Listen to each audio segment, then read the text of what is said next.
Long before Europe even knew that America existed, millions of people were already living on the other side of the world. They had cities, armies, temples and roads, but one mistake, one man's mistake, would change their destiny forever. In this video, we'll reveal how Columbus never truly searched for America and didn't even realize he had found it. Why was his expedition called insane, and who finally dared to give him the ships? What did he see when he first stepped onto the shores of a new continent? And how did his voyage spark wars, epidemics, and the fall of entire civilizations? This is not just a story about geography, it's a story about how greed, faith, and curiosity redrew the map of the world and the fate of millions. Suggest new topics in the comments and subscribe to the channel. Here we talk about history, from ancient legends to modern tales, from historical facts to mysterious plots. Make yourself comfortable. We begin. Before Europe ever spoke the word America, it already existed. Not as an empty land waiting to be discovered, but as a vast living world of millions. There were civilizations and empires, laws, cities and temples. In the valleys of the future United States, tribes built great earth mounds, traded, farmed, and kept sacred rituals for centuries. Further south rose the cities of the Maya, their walls carved with hieroglyphs and star maps. On the Mexican plateau, the Aztec Empire flourished. Markets crowded with thousands, palaces, schools, aqueducts, and written laws. And in the Andes, the Inca built roads and ruled an empire without writing, but with perfect order. Pre-Columbian America was not a myth of wild tribes, but a world of people who loved, fought, prayed, healed, and searched for meaning beneath the same sun. None of them knew another world existed across the ocean, but Europe suspected. To the medieval mind, the world ended at the sea. Beyond it, monsters and darkness. Until, in the 15th century, fear gave way to curiosity. The East meant wealth. India and China sent pepper, silk, jade, sugar, porcelain. Yet the road was long, costly, and now blocked by the rising power of the Ottoman Empire. Portugal sought a way around Africa, building forts, exploring further each year, but some began to dream differently. If the earth is round, what if the route to India lies west? Many believed the ocean too vast. Others whispered that land might lie between. Mystical islands, golden cities, holy shores. The less they knew, the stronger the myths became. And when knowledge failed, hope took its place. Fear and greed began to work together.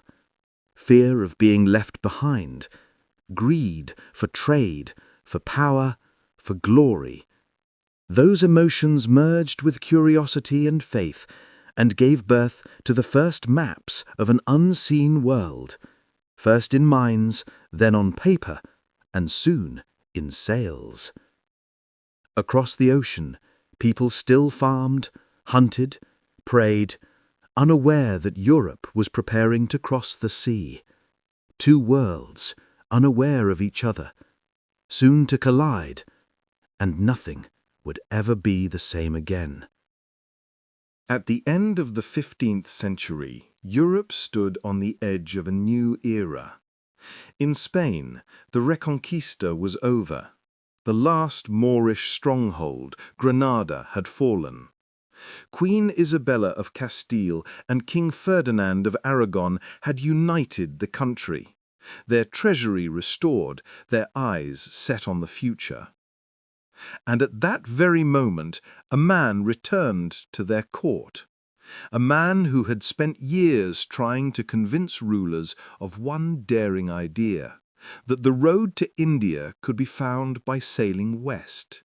His name was Christopher Columbus, born in Genoa, the son of a humble weaver, a sailor, merchant, and map-maker, driven not by status or science, but by persistence. His idea was built on a mistake. He underestimated the size of the Earth and had no idea a vast continent lay between Europe and Asia.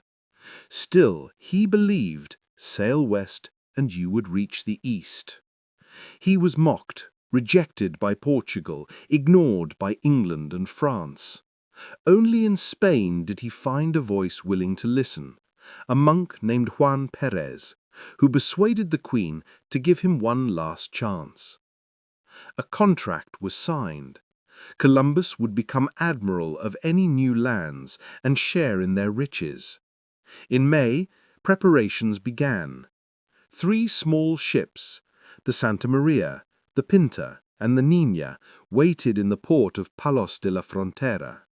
They were fragile, unarmored, never meant for open ocean. Crews were gathered reluctantly, criminals, debtors, men promised pardon or gold. Few believed they would return.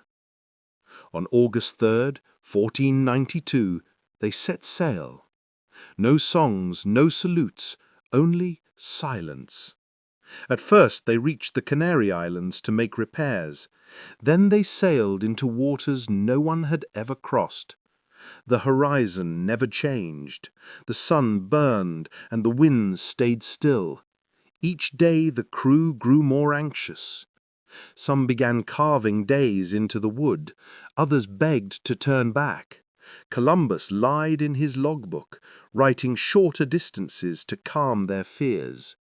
Nights were long and silent, no familiar stars, only birds, seaweed, strange lights in the sky, and one night the compass began to drift. The men whispered of monsters, of a world collapsing beyond the horizon. One sailor said, "Maybe the ocean has no end." Columbus stayed silent, but inside he doubted too. After weeks of fear and silence, the crew was ready to rebel. Columbus made a promise. If no land appeared in 3 days, they would turn back. Then the birds came closer. Branches drifted in the waves. And on the night of October 11th, a cry from the lookout broke the darkness. Land! They had crossed seas that existed on no map. Before them lay a shore that would change the course of history forever. On the morning of October 12th, as the sun rose over the horizon, Columbus's 3 ships approached the shore of an unknown land. A sailor from the Pinta was the first to spot it, a shadow on the water, then the outline of trees. Columbus ordered the boats lowered. Dressed in full regalia, with the banner of Castile in hand and a letter from the Queen, he stepped on to what he believed was an island off the coast of Asia. He called it Guanahani, a name he had heard but could not understand. He wrote in his diary that the people were gentle and kind, without weapons, easily commanded. That first day, Columbus raised the flag of Spain, claiming the land for the Catholic monarchs, without asking whose land it truly was. The islanders brought gifts, feathers, beads, food, not realizing that this moment would change their world forever. Believing he was in India, Columbus called them Indians, a mistake that would last for centuries. He moved from island to island, searching not for knowledge, but for gold. He asked about mines, jewels, ornaments, and when the islanders spoke, he heard only what he wanted to hear. When he saw gold pendants, he imagined kingdoms full of treasure to the south. He wrote, "If they know of gold, there must be much of it here."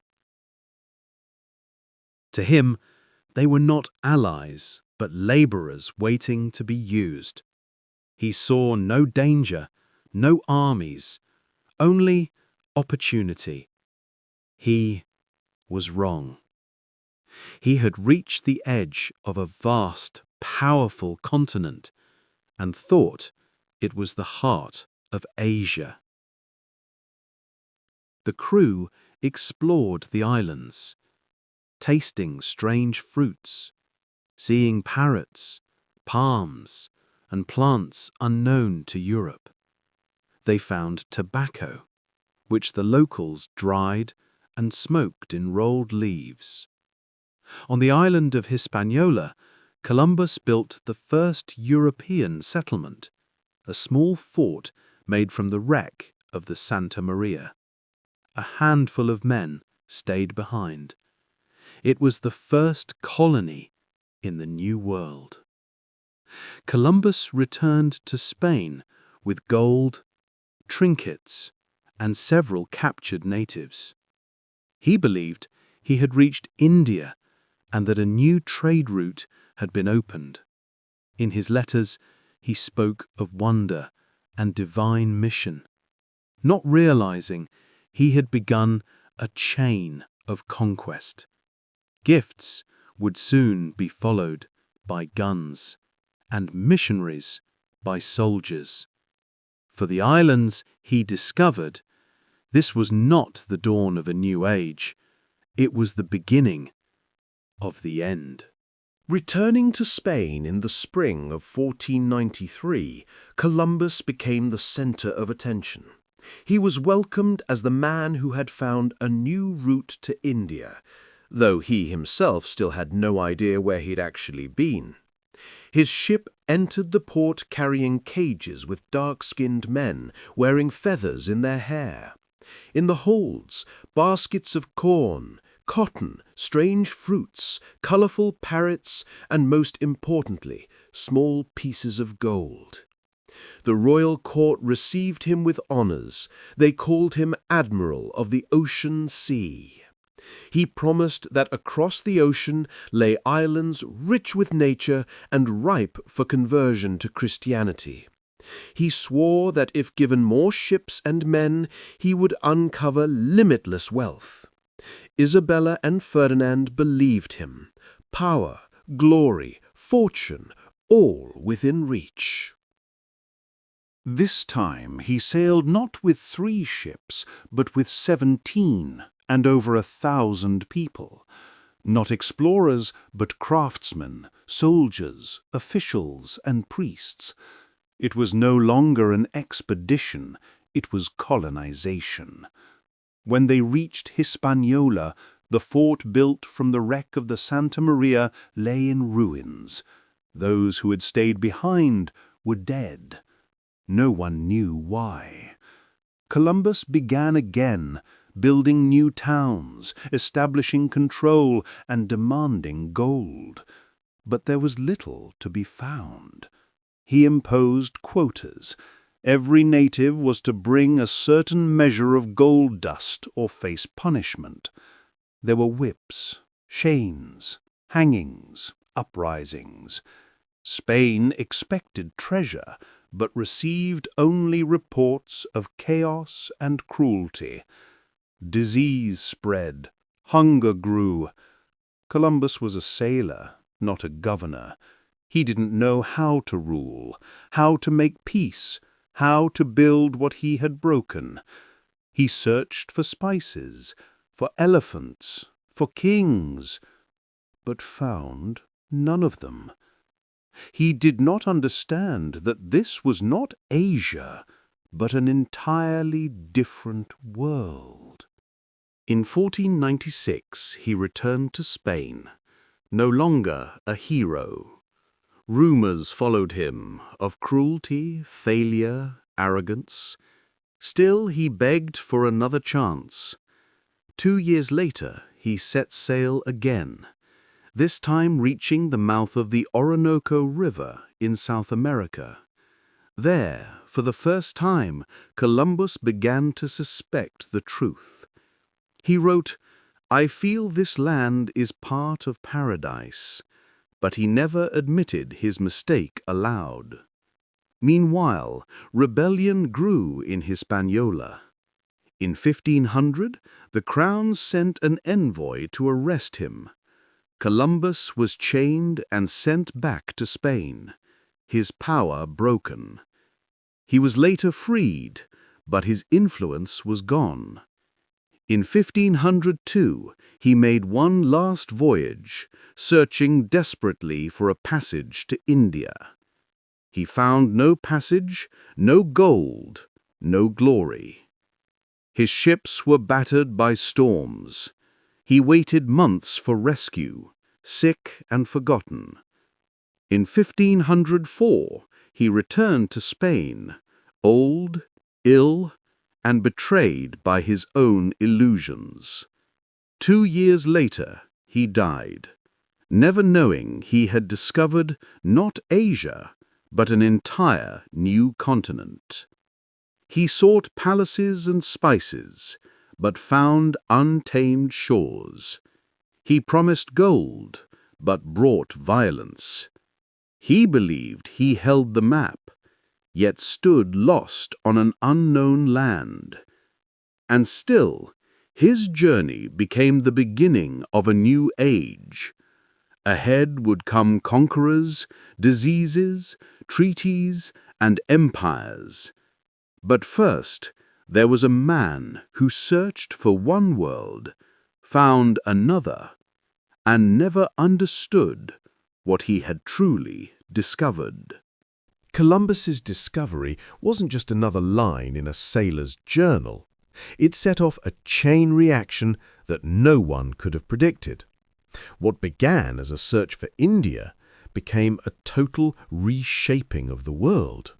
Geography changed its outline, maps were redrawn. But the greatest shift was in the logic of history itself. After Columbus returned, the race began.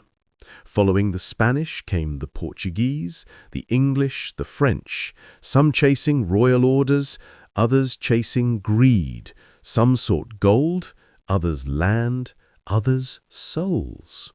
Each wanted something, and each believed they had the right to take it. In 1494, the Treaty of Tordesillas divided the world in two.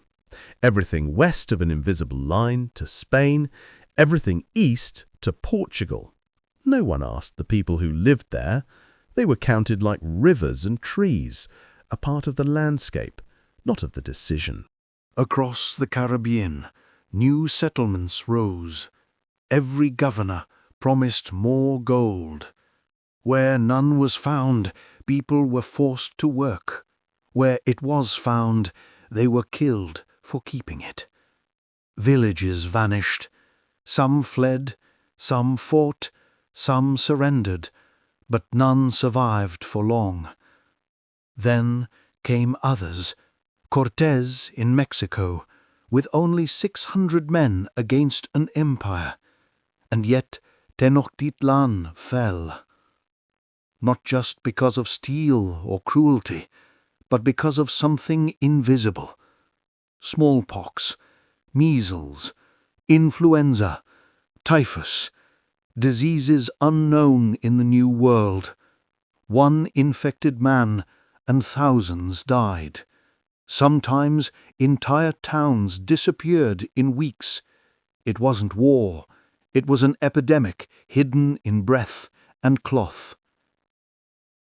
By the mid-16th century, the native population of the Caribbean had fallen by 90%. And while death spread across the ocean, ships returned to Europe filled with trophies, gold bars, bright fabrics, parrots, fruits, and people in chains. Europe absorbed it all greedily. Corn, oranges, tobacco became part of daily life. Potatoes fed the poor, and with them grew the idea that the edge of the world held endless wealth. Spain became the first global empire. American gold filled its treasury, but with it came corruption, religious intolerance, and blood. Churches rose beside camps. Forced conversions began. Those who refused baptism became slaves. The encomienda system gave Spaniards care over natives and the right to their labor. When the natives died out, the next trade began. Slaves from Africa, carried across the Atlantic in the triangle of death. Europe, Africa, America. Sugar, tobacco, gold, all soaked in suffering.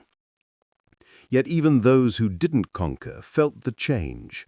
England built fleets. France opened trading companies. Markets, faiths, and diseases mixed on ship decks. A new world economy was born, not in theory, but in blood. And in America, languages vanished, temples burned, manuscripts turned to ash. Where cities once stood, there were pastures. People who had lived by their own laws suddenly served a foreign king. Their gods were banned, their bodies no longer their own. The conquerors who came after Columbus no longer pretended to explore. They came to take. They carried decrees, bulls, royal charters. They spoke of God, but served gold. Each wanted to become the next Columbus, not in geography, but in profit. In Europe, his name meant victory. In America, it meant the end. The discovery was not a door to a new age, but a blow to those who already lived there. And it all began with a map that didn't exist, with the idea that India was closer than it seemed, and the illusion that the Earth was just a globe with edges. But the Earth is made of people, and discovering their lands was never neutral. It was invasion. Columbus never knew what he had started, but his step became the first in a chain of events we still can't wash away. Because history isn't only what's written, it's also what's burned, erased, and forgotten. And in the case of America, it's the voices of millions no one will ever hear again. With every decade after that first landing on Guanahani, the name of Christopher Columbus became more symbolic than real. His true life, filled with failures, exile, and loss, slowly faded behind the image of a hero who had discovered a new world. His voyage was told as a triumph of courage, faith, and the European spirit. But was it really? Columbus died poor, forgotten, stripped of his titles and promises. He never knew he had found a new continent. Until his final days, he believed he had reached Asia. After his death, history turned him into a legend. One man, one voyage, one date. Simple, clear, powerful. The millions who already lived in the Americas didn't fit into that story. Their names, Maya, Inca, Cherokee, were too complicated, too inconvenient. By the 19th century, Columbus had become the father of the New World. Cities, states, and universities bore his name. In the 20th century, he even got his own holiday, a celebration of discovery. that quietly ignored the fact he had stepped onto someone else's homeland. But time changed everything. The myth began to crack. Historians started asking, why do we say he discovered a place where millions already lived? Why do we celebrate the beginning of one world when it was the end of another? Across Latin America, Columbus Day was renamed the Day of Indigenous Resistance, the Day of Cultural Diversity. Statues became symbols of division. Some saw heritage, others saw injustice. Yet perhaps it was never about Columbus himself. He became a screen on which an entire era projected its meaning, a cover of a book few ever opened. His voyage sparked an exchange that reshaped the planet, the climate, economy, faith, and even food. Europe received corn, potatoes, and chocolate. The Americas received disease, slavery, and the cross. So the question isn't whether Columbus was a hero or a villain. The question is why we still tell this story as if it were simple. History isn't meant to comfort us. Sometimes it's brutal, sometimes it's unjust, but it's ours. To understand how we arrived here, we must see not only the heroes, but those erased from the pages, not just the ship's path, but the footprint it left on the shore.